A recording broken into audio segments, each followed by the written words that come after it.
Friends, मैं हूं अब्दुस्तार और आज मैं आपको मज़ीद बताऊंगा कि आपके हाथ में शादी की लकीर की कितनी किस्में होती हैं। तो ये पार्ट 4 लेके आज मैं आपके पास हाज़िर हुआ हूँ। तो इसमें मैं आपको मज़ीद बताऊंगा और बहुत कुछ आपको सीखने को मिलेगा। वीडियो को शुरू से लेकर आप आखिर तक देखें। तो चलिए वीडियो का स्टार्ट लेते हैं। ये शादी की लकीर है, ये अगर आपकी शोहरत की लकीर को काट देती है। आपकी ये शादी की लकीर अगर आपकी शोहरत की इस लकीर को काट देती है तो इसका मतलब ये होगा कि आपकी शादी तो होगी और किसी अमीर बंदे के साथ ही होगी, लेकिन होगा क्या कि वो बंदा फिर आपको छोड़ देगा और उसकी वजह से आपकी ज़िंदगी में अच्छे खासे मसाइल प्रॉब्लम आएंगे और आपको किसी बदनामी का भी सामना करना पड़ेगा। तो ये कोई अच्छा साइन नहीं है। इसके अलावा जब ये किस्मत की लकीर को भी काट देगी तो फिर ये आपकी बहुत ज़्यादा नुकसान करेगी। यही चीज़ आपकी शोहरत को भी नुकसान होगा और आपको रुपए पैसे का भी नुकसान होगा। और जब ये दिल की लाइन को काटती हुई ऐसे ज़िंदगी की लाइन तक पहुंच जाएगी तो ये आपका दिल भी बुरी तरह टूटेगा, दिमाग को भी ज़हनी टेंशन मिलेगी और ये आपके दिमाग को भी ज़हनी टेंशन देगी और ये सख्त तबाही आएगी आपकी ज़िंदगी में अगर आपके हाथ में इस तरह का साइन आपकी शादी की लाइन इस तरह आगे बढ़ती है। तो चलिए मैं आपको मज़ीद बताता हूँ। अगर आपकी शादी की लाइन के नीचे बारीक बारीक लाइनें इस तरह नीचे की तरफ गिरें तो ये बताती हैं कि आपका जो पार्टनर है, जो आपकी वाइफ है, उसकी सेहत अच्छी नहीं रहेगी, ज़्यादातर वो बीमार ही रहेगा और आप उसकी तीमारदारी करते रहेंगे और उसका बहुत ज़्यादा आप ख्याल रखेंगे और ये बीमारी उसकी थोड़ी लंबी चलेगी, यानी 2 साल 4 साल या 5 साल वो जो आपका पार्टनर है वो बीमार ही रहेगा और उसकी सेहत इतनी अच्छी नहीं होगी। इसी तरह अगर आपकी शादी की लकीर को ये उभारे कमर से कोई लाइन आगे इसको टच करती है तो ये बहुत ज़बरदस्त साइन है।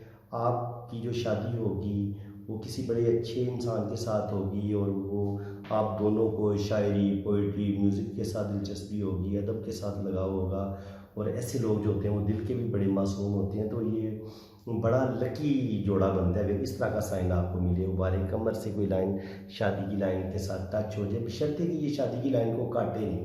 अगर काटेगी तो फिर ये प्रॉब्लम बन जाएंगी और आपके लिए मसले पैदा होंगे। अब अगर आपकी शादी की लकीर इस तरह चली और आगे जाके इस तरह टूट गई, ये वाला सीन हो तब भी ये अच्छा साइन नहीं है। इंसान की शादी होती है लेकिन कुछ अरसे के बाद इधर बहुत ज़्यादा इख्तलाफात बढ़ जाते हैं तो शादी टूट जाती है। एक टूटने का तरीकाकार ये होता है कि ऐसे शादी की लाइन चलती है, फिर गैप आते हैं और ऐसे टूटती है। तो ये भी बहुत बुरा साइन है। ये भी 100%, ऊपर वाला भी बुरा ही है लेकिन नीचे वाला उससे भी बुरा है कि आपकी जो शादी है वो 100% टूट जाएगी। और ख़ास तौर पर जब उस वक्त ज़्यादा ख़राबी होती है जब यहाँ पे इस तरह की कुछ लाइनें भी इनको काट दें, फिर तो डेफिनेटली तलाक हो जाएगी। वैसे तो हो सकता है कोई सुलह का चांस बन जाए, लेकिन अगर इन लाइनों को कुछ लाइनें काट दें तो फिर ये सुलह होने का जो चांस होता है वो भी ख़त्म हो जाता है। इसी तरह अगर आपकी शादी की लाइन इस तरह है और इसके ऊपर कोई काला धब्बा है या यहाँ पे काला धब्बा है या काला धब्बा है या यहाँ पे काला तिल है, यहाँ पे काला तिल है, तो काला तिल जहाँ पे भी होगा या धब्बा जहाँ पे भी होगा ये आपकी शादी के लिए अच्छा नहीं समझा जाएगा। उस दौर में लाजमी तौर पे इसके जो बुरे असरात होंगे वो आपस में आएंगे। अच्छी खासी शादी चल रही होगी, अचानक हो सकता है आपको किसी बात पे गुस्सा आ जाए, आपकी वाइफ को किसी बात पे गुस्सा आ जाए या किसी तीसरे बंदे की वजह से आपकी ज़िंदगी में ऐसी गलतफहमियाँ पैदा हों कि आपका अच्छा हंसता बसता घर जो है वो बिल्कुल तबाह बर्बाद हो जाए। तो ये जो तिल है ये शादी की लाइन पे तो बिल्कुल ही अच्छा नहीं समझा जाता और बारे तारक पर भी ये बिल्कुल मरकरी माउंट पे बिल्कुल भी ये अच्छा नहीं समझा जाता। ये कोई अच्छा साइन नहीं है। इसी तरह ना बाज़ दफ़ा इंसान के हाथ में ना डबल दिल की लकीर होती है, इस तरह नीचे भी दिल की लकीर है और एक दिल की लकीर ऊपर होती है। तो उस सूरत में आप देखेंगे कि ऐसे बंदे की जो शादी की लाइन होगी वो काफ़ी ऊपर की तरफ होगी और उसमें भी हो सकता है हल्के हल्के कट्स हों। तो ऐसे लोगों की शादी जो है वो थोड़ी लेट होती है। कोई ना कोई मसला बन जाता है जिसकी वजह से ना इनकी शादी डिले होती चली जाती है। इसी तरह लेट शादी होने का एक और साइन भी है, वो ये है कि आपकी ऐसे अगर ये 3 या 4 शाखें निकल आती हैं तो ऐसे लोगों की भी मंगनी बार बार टूटती है, बार बार मंगनी होती है और साल 2 साल के बाद मंगनी टूट जाती है, फिर मंगनी होती है, फिर मंगनी टूट जाती है।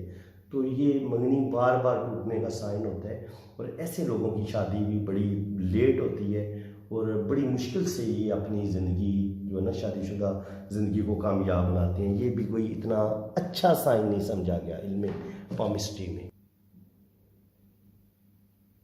अब ये होता है कि बाज़ दफ़ा ना शादी की लकीर बिल्कुल किसी के हाथ में पाई नहीं जाती।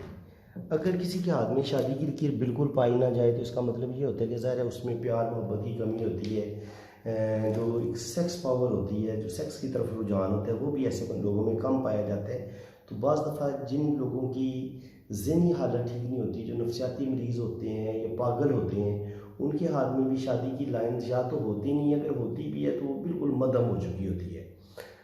और आमतौर पर जो कैदी होते हैं, जो उम्र कैद के कैदी होते हैं, जो क्रिमिनल माइंड के लोग होते हैं, जिनकी सारी सारी ज़िंदगी जेल में गुजरती है, तो उनकी जो शादी की लाइंस होती हैं वो भी आहिस्ता आहिस्ता मध्यम होना शुरू हो जाती है। और वो एक वक्त आता है कि वो बिल्कुल ना होने के बराबर बिल्कुल एक मध्यम सी लाइन नज़र आ रही होती है, क्योंकि उनके हाथ में भी शादी की लाइन्स को नहीं नज़र आती है। जो नफसियाती मरीज़ होते हैं, साइकी पेशेंट होते हैं, पागल होते हैं, उनके हाथ में शादी की लाइन्स बिल्कुल मध्यम होती हैं। या जो कैदी हजरात होते हैं, जो जेलों में किसी बड़े बड़े जो जराइम करते हैं, उम्र कैद की जिनको सज़ा हो चुकी होती है, तो उनके हाथ में भी शादी की लाइंस जो होती हैं वो ना होने के बराबर होती हैं, या बहुत मध्यम होती हैं, या उनमें कट्स बहुत ज़्यादा होते हैं। तो इसी तरह अगर आपको किसी मर्द के हाथ में या लड़की के हाथ में इस तरह बहुत सारी बारीक बारीक लाइनें नज़र आ रही हैं, लेकिन आपको ये समझ नहीं आ रही कि इतनी बारीक पतली पतली लाइनें, इनमें शादी की लाइन कौन सी है, तो आप देखेंगे कि जिनके हाथ में ऐसी हालत आपको नज़र आएगी, उनके दिल की लाइन भी आपको या तो बहुत बारीक लाइन होगी, उनके जो दिल की लाइन है, या बहुत चौड़ी होगी। तो ऐसे लोगों का जो दिल होता है वो अपने कंट्रोल में नहीं होता, कोई अच्छे फैसले नहीं करते, कभी उनका मूड पल में तोला पल में माशा होता है, गुस्से में फटाफट भड़क उठने वाले होते हैं, ज़िंदगी के बारे में उनका रवैया बड़ा गैर संजीदा होता है। तो ऐसे लोग जो होते हैं वो कोई भी रिलेशन देर पा नहीं बना पाते।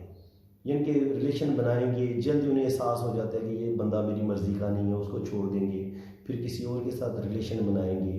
अगर ऐसे लोग शादियां भी करें तो इनकी शादियां साल साल 2-2 साल के बाद टूटती चली जाती हैं, और कोई मुस्तकिल उनकी शादी जो है ना, अगर मर्द के हाथ में ऐसी बारीक बारीक लाइनें पाई जाएं, कोई भी गहरी शादी की लाइन ना हो, तो मर्द भी अपने आइडियल की तलाश में कि शायद उसको उसकी कोई मर्ज़ी का बंदा मिलेगा, कोई मर्ज़ी की लड़की मिलेगी, तो वो डाइवोर्स पे डाइवोर्स देता चला जाएगा। और अगर लड़की है तो वो भी अपने आइडियल के चक्कर में कि ये मेरा आइडियल नहीं है, फिर वो किसी और को ढूंढेगी, वहाँ से भी डाइवोर्स ले लेगी कि ये भी मेरी मर्ज़ी का बंदा नहीं है। तो जब लाइनें ज़्यादा हो जाती हैं और बारीक बारीक होती हैं, तो फिर इंसान में जो कुव्वत इरादी होती है, कुव्वत फैसला होती है, वो कमज़ोर हो जाती है, उसका दिल कमज़ोर होता है, उसका दिल कोई अच्छे डिसीजन नहीं कर पाता, तो जिसकी वजह से उनकी जो ज़िंदगी है वो तबाह होने के दाने पे पहुंच जाती है, तबाही के दाने पे पहुंचती है। तो ऐसे लोगों को अपने रवैये को थोड़ा सा पॉजिटिव करना चाहिए,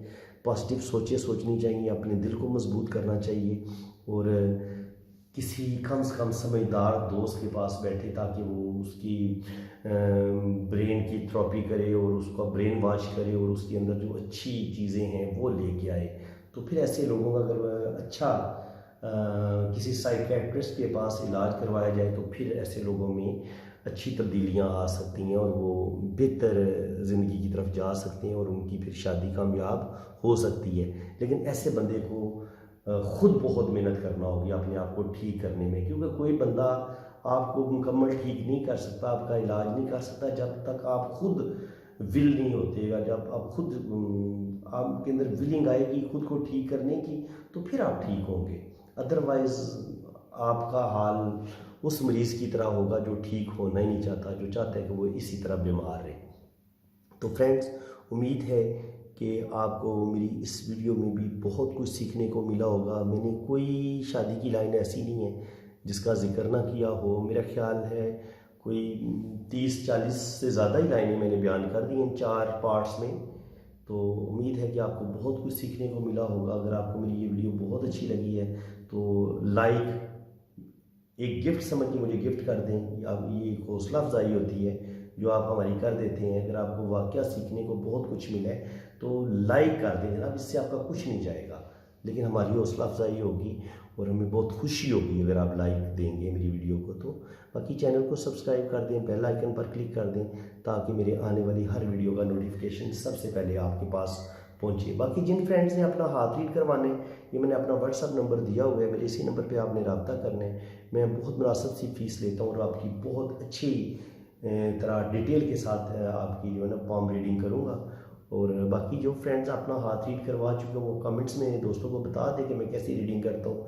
तो फ्रेंड्स, उम्मीद है कि आपको बहुत कुछ सीखने को मिलेगा और बस अल्लाह ताला आपको खुश व खुर्रम रखें। मेरी दुआएं आपके साथ हैं और मेरे लिए भी दुआ कर दें।